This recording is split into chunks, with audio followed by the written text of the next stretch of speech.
If you look out your window and see the leaves changing color and the cool night air inviting you outside, don't fucking listen. All of the cool kids, such as myself, Jonathan Rosenblum, head game critic at Tibbs TV, are spending their fall inside, rejecting society, and playing video games. This fall, I played through each and every one of the new Mafia Definitive Edition games to see if the trilogy bundle is worth buying. The answer? Mafia 1 Definitive Edition ain't all that. It looks better than it plays, and it only plays okay. But it does serve as a reminder of how games used to be made. A third-person shooter with a basic cover system, only 4 guns, and a story that is a pube's length away from becoming great, but it never delivers. Like an alcoholic soccer mom whose turn it is to bring snacks. Also like old games, it's hard as fuck. But not because they designed it that way, it's because it was built in a time when developers thought aggressive inline was a good game. And you want to know what's a bad way to tell a good story? Start with the end, like in this game.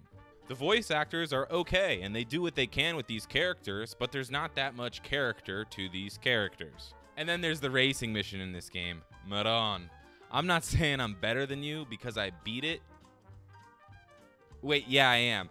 I think people that beat Mafia 1 Definitive Edition Racing Mission on simulation mode are better than people who haven't done it. I believe that. If Mafia 1 is varsity football, then Mafia 2 is professional ball. But in Canada.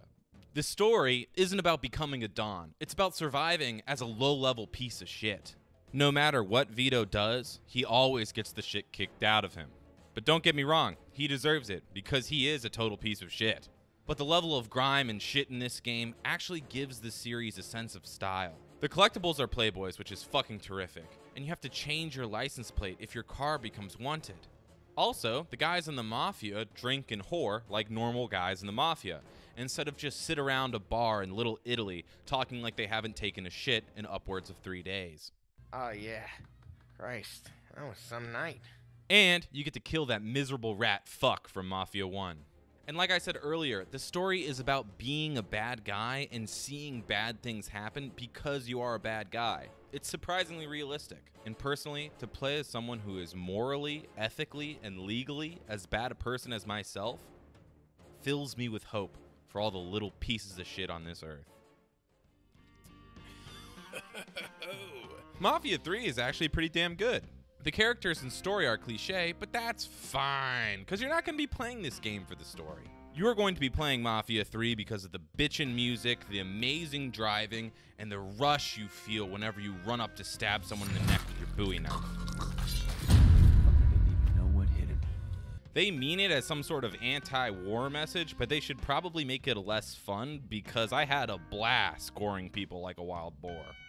Mafia 3 is also the first of the series to stop pussyfooting around and actually give you an open world filled with flavor, like some sort of melon or other succulent fruit.